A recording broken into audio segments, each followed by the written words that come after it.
Okay. Now, I don't know if this is gonna work. Let's check again. Setting up all this new stuff always is so boring. Hello, guys, if you can hear me. Just trying to figure out if I'm live or not right now. Which doesn't seem to say I am, which I'm starting to think is being a real pain.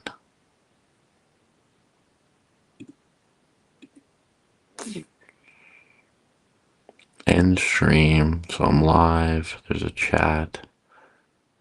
I don't know if this is just taking its sweet time or what. Let me pull myself up here.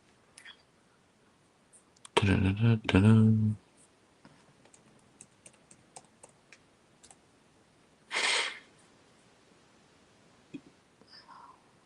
View my channel. Oh, live fall ball predictions. Okay, make sure everything looks good. Sick. Okay, this one I can see, which is sweet. So I gotta figure it out. Ah, the Drew is here. Hey, Drew. I can see someone's watching now. This is perfect. So yeah, just me here going over my fall ball predictions. Ryan Boussier is here as well. Hey guys, thanks for tuning in.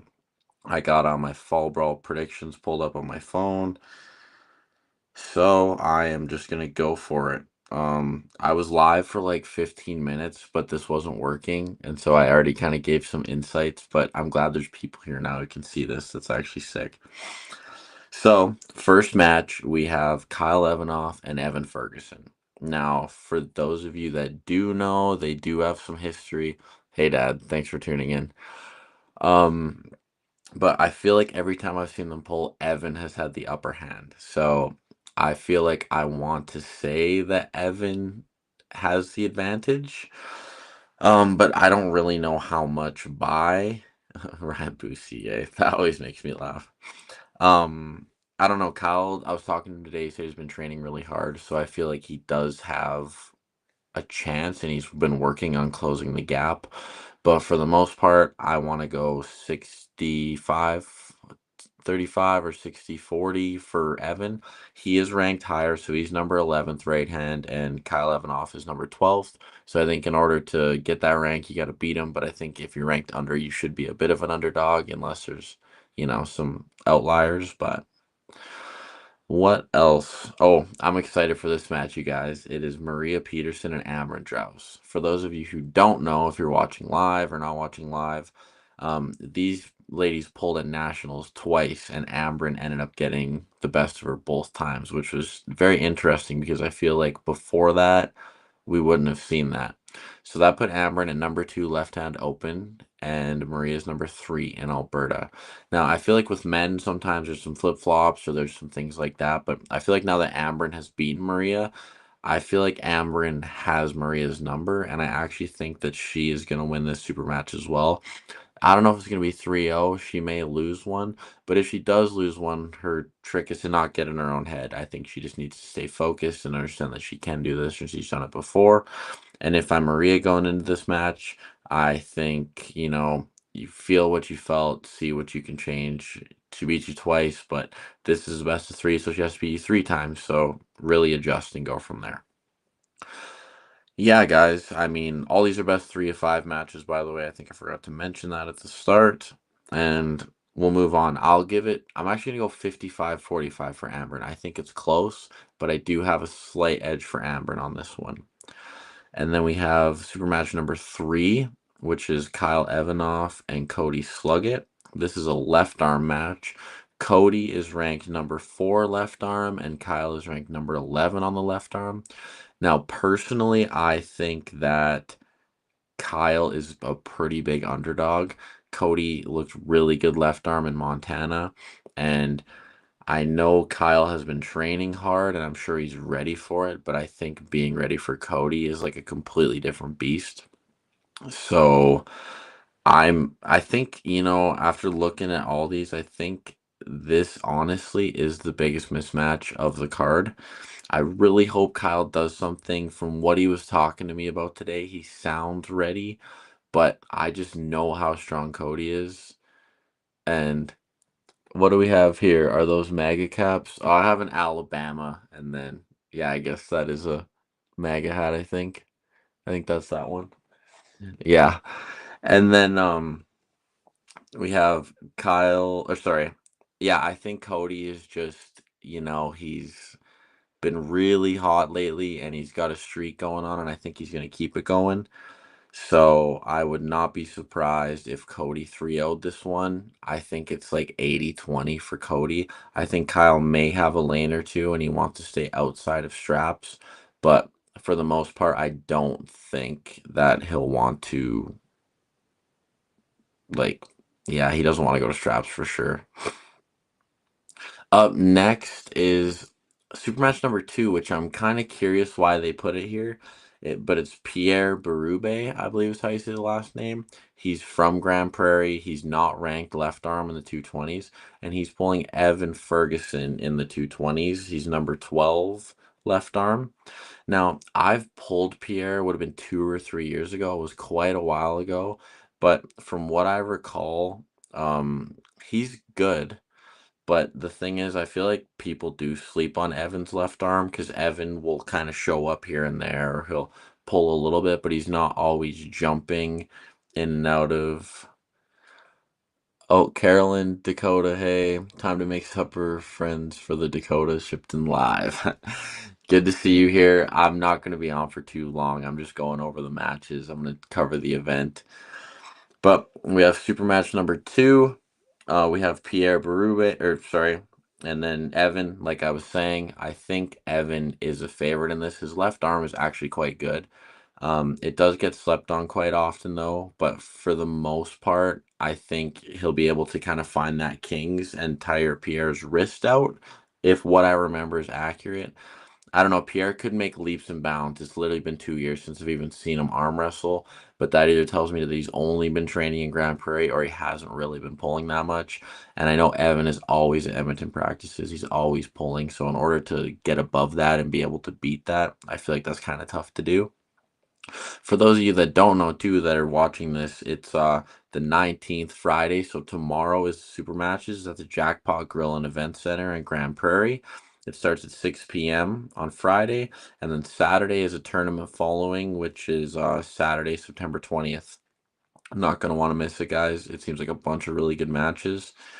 And then I don't know if this match is still going on or not because it was finalized and isn't. I'm not sure, but Sheldon is pulling Josh Bellin, or was. I don't know if that's still happening, but I still want to cover that. I think that Josh Bellin is the guy to beat right now, and I think that Sheldon is a very strong individual, but I think with the tools that he possesses and the strength, it's just really hard to beat a guy like Josh Bellin. Josh Bellin only lost to Brad Grundy in Colorado. He beat Mega Mike. He had a really good showing, and he pretty much cleaned house except for Grundy. And as we all know, beating Brad Grundy is no small feat. He's very good. He looked very strong the entire time. And Bellin was giving him issues at some points. Brad did get the wins, but he only lost, I would say, to Grundy due to lack of technique. I don't think there was any lack of strength there, which when you're staying local and you're pulling those local guys, it's hard to find a lot of people that are that kind of strong. So I'm going to give Josh the advantage.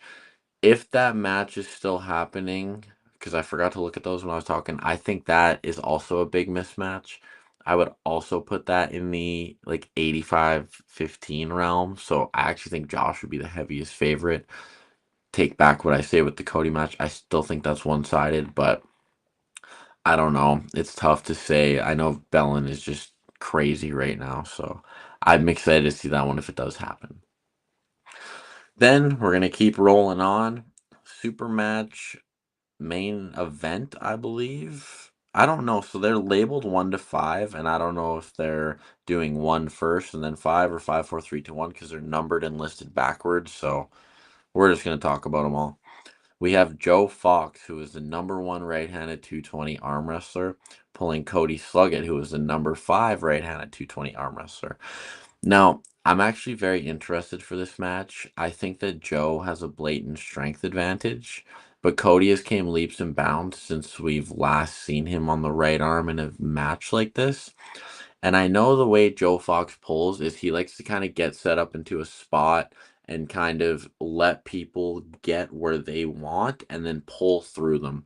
And I think that with a guy like Cody, short lever, very like compact and tight, when he gets into his spot, he just feels really, really strong. And I think that Joe can't let that happen.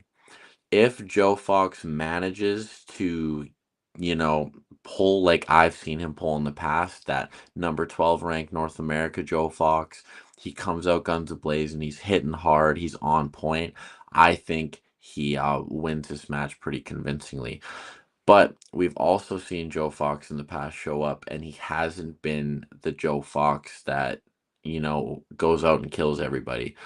And if that happens and he lets Cody get into a spot, I could see there being some issues. I'm not saying that I think that he'll lose, but I still think that Cody has some lanes in this, which, when I think about it, I find it really interesting because I think there's like a fun little triangle in the 220s right now. Because Curtis Mocan lost to Joe Fox this event last year. And I know Curtis Mocan and Cody have been looking at pulling each other, which I think is a very fun match. But I think I would give Mocan the edge on that one. But when I think of this Joe Fox match, I think I see Cody having a better lane than what Curtis had. So it's interesting, and that's why I just want to see kind of all of them pull each other again. Especially after the way Mocan performed at Provincials, where he beat Caleb Freeborn in the 242s. That's no easy feat, and that requires a lot of strength to do. And I think that he may have leveled up from when he last pulled Joe. But yeah, I mean, percentage wise for this one, I'm gonna say Joe, probably 70-30. I would give Joe. There's a very good chance that he's just too strong, but there's also a slight chance that he isn't, and for some reason that makes me so excited for this match. I don't know why. I just think it's gonna be a really, really good time. And yeah, guys, then there's the next day's a tournament, which I'm sure all these guys are going to be pulling in. That's the interesting thing about super matches the day before is, if the super matches are right before the tournament, a lot of people don't pull. But if the super matches happen and then they have a day of rest, they're not feeling too tired, they're still able to sign up in the morning, you probably see a lot of these guys in there, which I think is really fun. And Giannis is going to be there. I've heard several things, but I'm pretty sure he's arm wrestling. I'm not sure what class. I would love to see him jump into the 220s, possibly 242s or supers, just because it would be great for the Alberta people to get to witness some of that talent. But not only that, it would also just be fun to watch him pull and get a gauge on people. Or for me to get a gauge on him compared to people, because that's a world level guy. Was on East versus West, just pulled Mindagus. It's cool to see those kind of people out in our neck of the woods in a way. And then he's doing a seminar after that, so I highly recommend to anyone that in that area to definitely go and check it out. You're not going to want to miss it. You know what, guys? That went quite a bit faster than I was expecting. So I'm actually going to pull up the Lethbridge super matches too. And I might as well cover them because, I mean, I'm just waiting for the Bills game to start in. I got another 10 minutes. So let's see if I can find it here. I think Mike had them posted.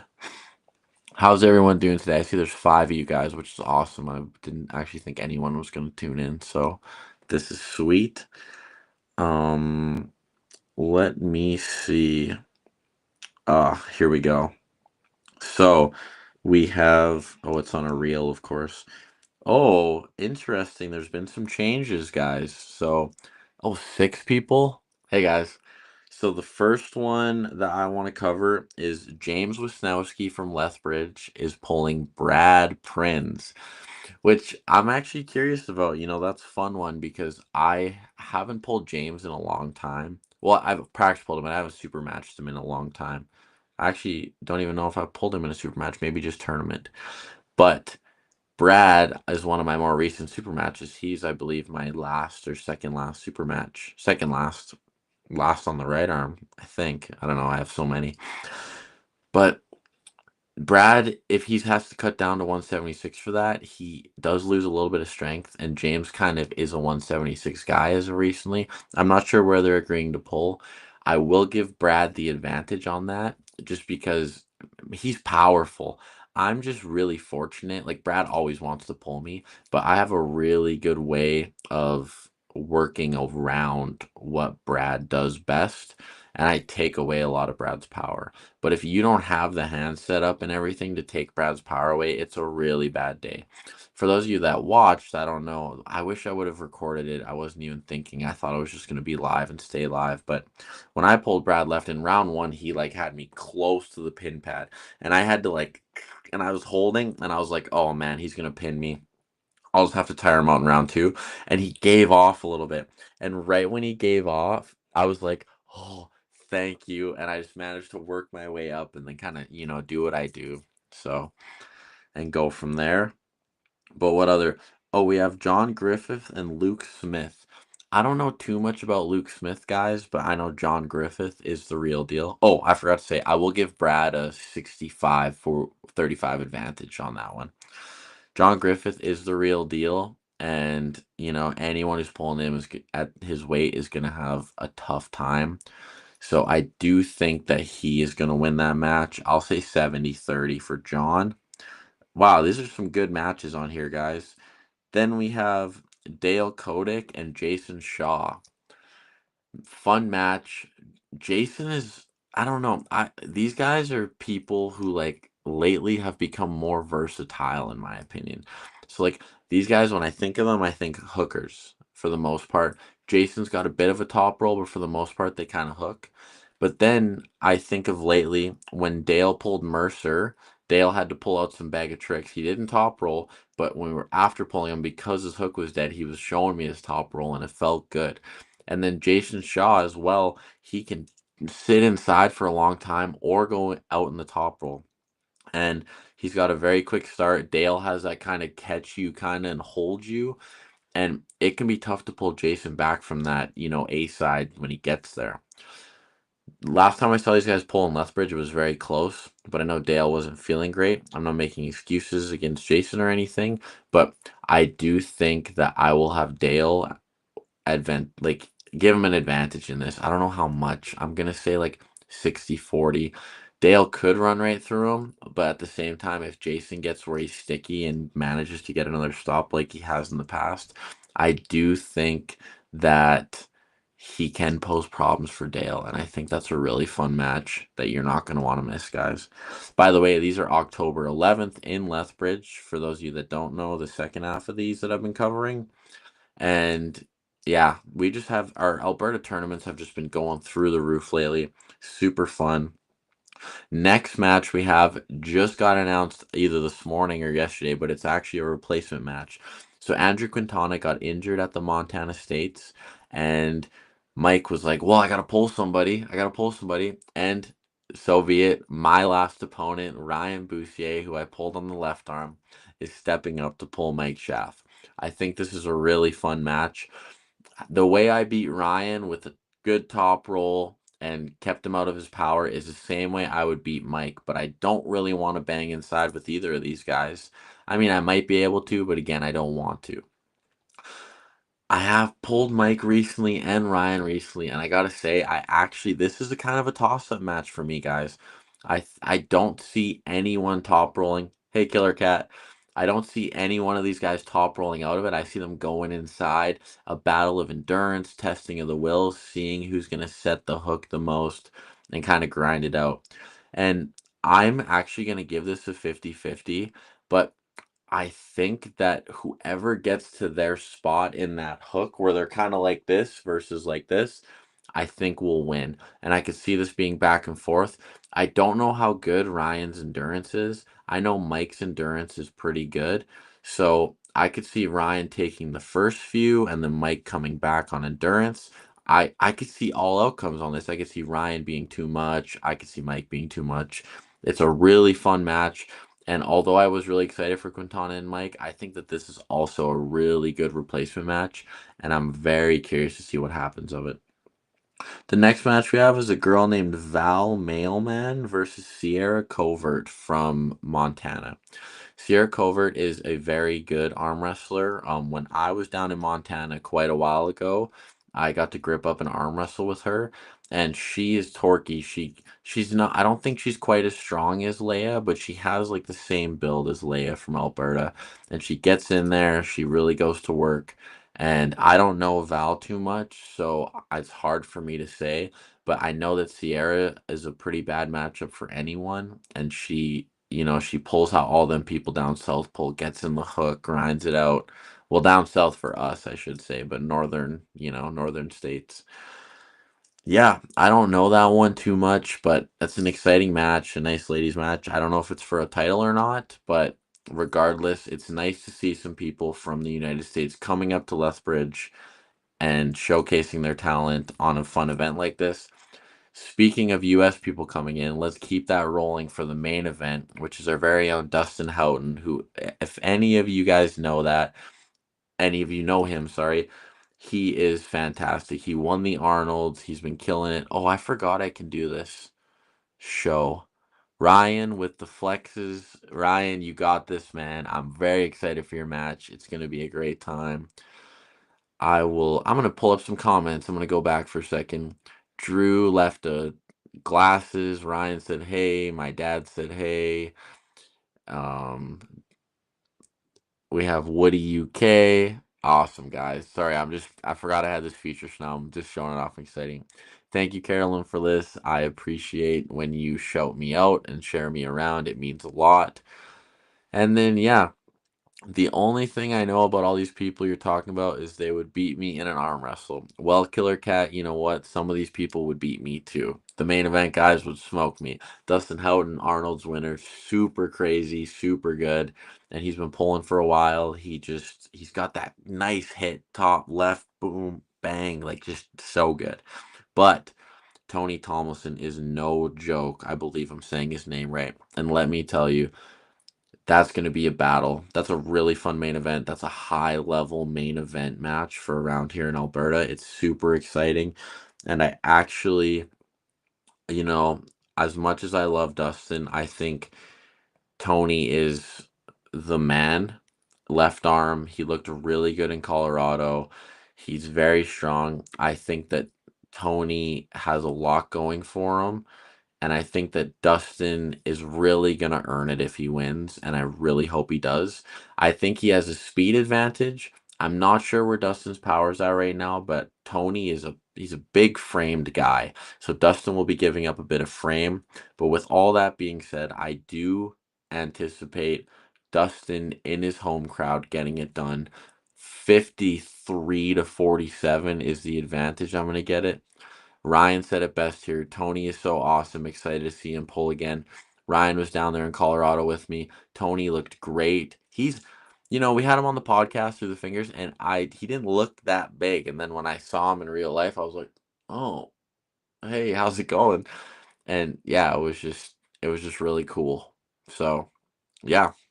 Well, guys, not too long of a live tonight, but I'm gonna go watch the Buffalo Bills game. I just kind of wanted to cover these as tomorrow is the super matches. Killer Cat. Hopefully they live stream the event so I can see it. I'd rather go in person, but can't, sadly. Yeah, Killer Cat, they're definitely live streaming tomorrow. Also, for those of you guys that aren't aware, we haven't announced it or anything yet, but tomorrow on Through the Fingers in the evening, we will be going live. We did get permission to commentate the live stream as well as, or sorry, yeah, commentate and over the matches. We'll be talking over them, watching Cody, everyone compete. Wow, 8 people in here. That's sweet. Thank you to all 8 of you for watching. I appreciate that. Yeah, take care, everyone. Later, guys. But I appreciate all of you coming in here. I do like breaking down these matches like this. I like talking about upcoming matches when they happen. I'm going to break them down. But in Through the Fingers, we don't really ever kind of go over like in depth, like where I can pull it up and stuff. So I want to kind of work on that, or I want to just sit here and kind of really break it down in depth where it's just me talking, just breaking down my mind because I feel like I just go over these in a weird way. But again, guys, that's kind of all I got for tonight. I hope everyone has a good time, and I will see you guys either on the next podcast or you'll see me on a video or something. And don't forget, every 3 days I'm posting a new video on this channel. I've got them all pretty much scheduled all the way up until the end of September now. I want to keep pumping out content, keep doing it consistently. Please like, please subscribe if you're new. I'll keep doing stuff like this, and let's all get better at arm wrestling together and have a great time. See you guys in the next one.